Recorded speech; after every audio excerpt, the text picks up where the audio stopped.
everybody, Smart Silver Stacker here. You know, one of the things that I love about silver is that you can get your hands on divisible, fractional forms of the metal pretty easily.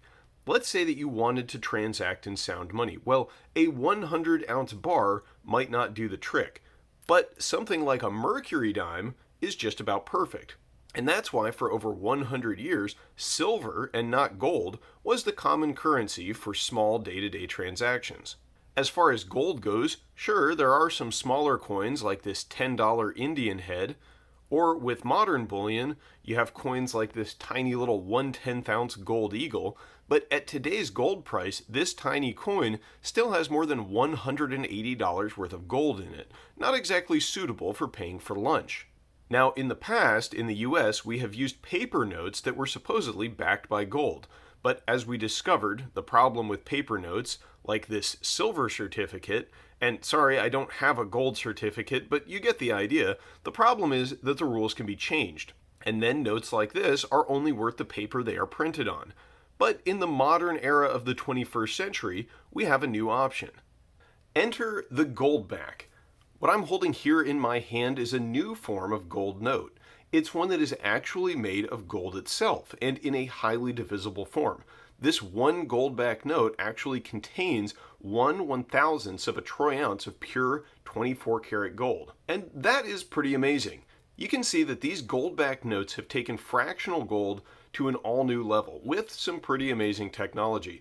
But before we get into that, I just want to comment on the design of the Goldbacks. The part of me that enjoys stacking interesting and aesthetically pleasing bullion really likes these. You can tell from just looking at them that a lot of attention to detail went into the design. And I like the theme. Each Goldback shows a depiction of a classical virtue personified, and they really are a work of art. But they're not just pretty to look at, Goldbacks have a number of features that actually make them ideally suited to function as an alternative, hard money circulating currency. To get started, Goldbacks are completely fungible. Now, what do I mean by that? Well, first let's check out the definition of the word fungible. Of goods contracted for without an individual specimen being specified, able to replace or be replaced by another identical item, mutually interchangeable. Okay, now how does that apply to Goldbacks and bullion? Well, let's revisit our 1/10 ounce gold eagle coin here. If you've ever purchased fractional gold coins like this, you know that the smaller the gold coin, the higher the premium over the spot price that you pay. And for that reason, gold coins like this are not entirely fungible. What do I mean by that? Well, let's say that you have 10 of these 1/10 ounce gold eagles, and I have a 1 ounce gold eagle. I offer to exchange my 1 ounce gold eagle for your 10 1/10 ounce eagles. What are you going to say? Well, if you've got any sense at all, you're going to turn that offer down because 10 1/10 ounce eagles cost a lot more than one 1 ounce coin because of those higher premiums. But this is not the case with Goldbacks. You see, the Goldback is designed as a unit of currency. And so this 50 Goldback note, not only does it contain exactly the same amount of gold as 51 Goldback notes, the best part is you can exchange this 50 Goldback note for 50 smaller 1 Goldback notes, no problem. Because the Goldback Company and dealers like the Alpine Gold Exchange have set up a system whereby there is no difference in price when purchasing 51 Goldback notes or one 50 Goldback note. And we'll talk more about dealers and where to get Goldbacks and premiums on Goldbacks in just a moment. But this fungibility aspect is incredibly important as it is critical for Goldbacks to function in their role as a circulating currency. Another feature of these Goldbacks that you might notice is that there are Nevada Goldbacks and Utah Goldbacks and New Hampshire Goldbacks, and they all have a unique look and design.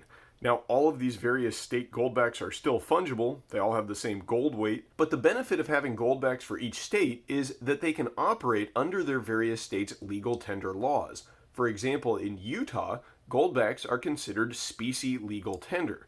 Also, should the feds come in and attempt to regulate Goldbacks in their exchange, they'll have to do it one state at a time, so they've got that going for them as well. From a collector's standpoint, this is nice as you can build a collection of all the states, and they are expanding the number of states with Goldbacks. Wyoming is up next and should be out soon, and I'm sure more states will continue to be added.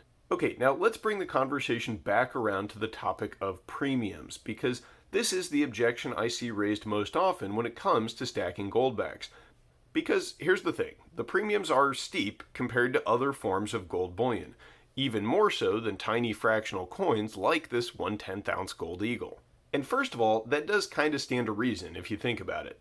If the more highly fractional forms of gold have higher premiums, then it makes sense that the absolutely most fractional form of gold would have the highest premium. But it's not necessarily as big of a detriment as you might think, and I'll explain why. But first, how much are you paying for these things? Well, if you visit goldback.com, right there on the homepage, they have a suggested exchange rate for calculating the value of a goldback. At the time I'm recording this video, the suggested rate is $3.82 per goldback, which, if you do the math, comes out to $3,820 per troy ounce of gold. And with a spot price of gold just above $1,800, you can see that that is a pretty significant markup. And if you shop around at dealers like moneymetals.com, for example, where they have good prices on a nice selection of goldbacks, right now you'll be paying around $3.65 per goldback. So slightly lower than the recommended price from goldback.com, but still way above the current spot price of gold.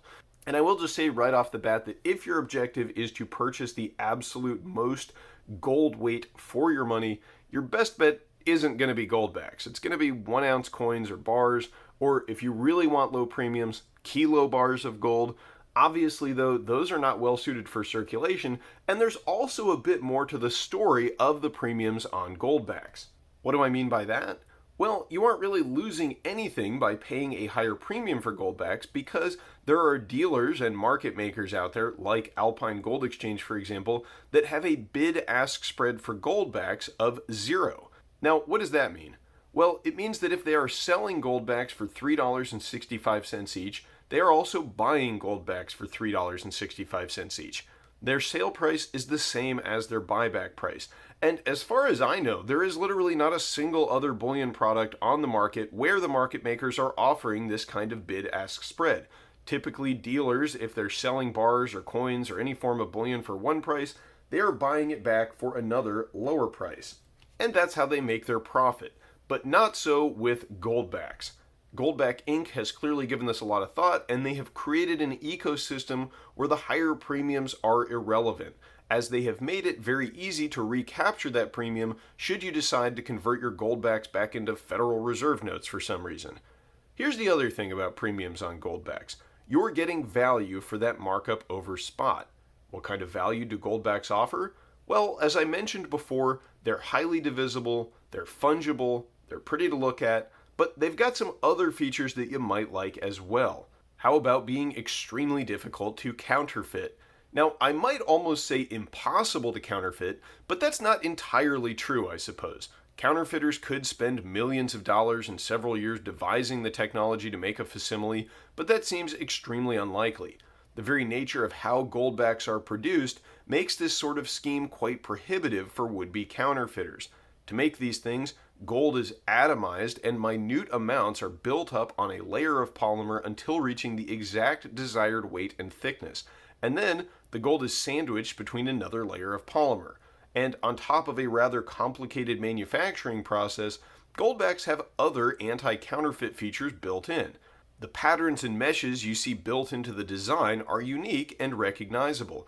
And this is the same sort of thing that many governments use on paper currency to make counterfeiting difficult. Another security feature is that the reverse image on the back of each note can be seen and felt. And each note is also dated and features a unique serial number. So in addition to security, that's another fun thing for collectors. You can even be on the lookout for fancy serial numbers. And I think it's safe to say that when you are holding a goldback, it is quite recognizable as genuine gold bullion.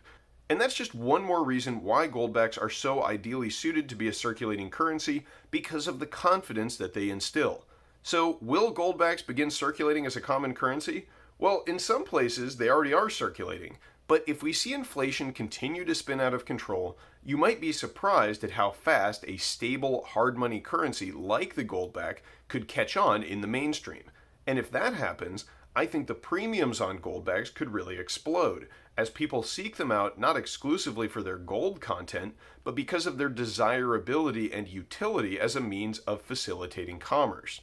Think about it this way.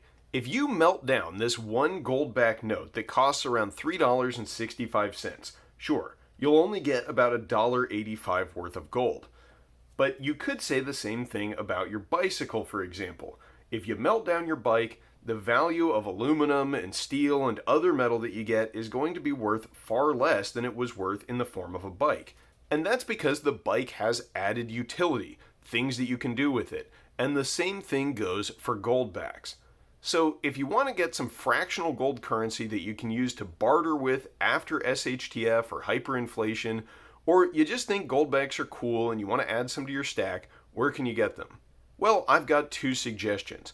Alpine Gold Exchange is the dealership I mentioned earlier with the zero spread bid ask, and to utilize their services, you set up an account with the United Precious Metals Association, or UPMA, and you fund the account and you can buy Goldbacks in that account with a 0% bid-ask spread, so it's very easy to liquidate your Goldback holdings there as well. They store them for you with no fees whatsoever, and if you want to take delivery, you just pay a small fee for shipping and they will send your Goldbacks right to you. And if you want a more traditional style of bullion dealer, you can get a pretty good price on Goldbacks from moneymetals.com. From what I've seen, they have the best premiums and selection on Goldbacks, so they're a good option too.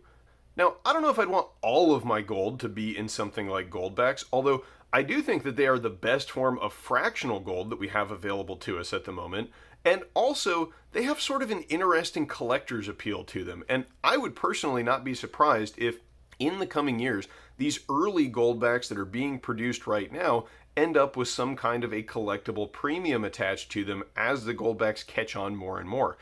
And that's why I think that this gold-based currency has a place in everyone's stack, as they possess some features that no other type of physical bullion can claim. Now all they need to do is come out with a Silverback. So what do you think about Goldbacks? Are they just a fad, or will they be the official currency of the future Mad Max SHTF world? I'd like to know what you have to say, so let me know in the comments down below. Stay safe and happy stacking, everyone. Thanks for watching. I'll catch you next time. Smart Silver Stacker, out.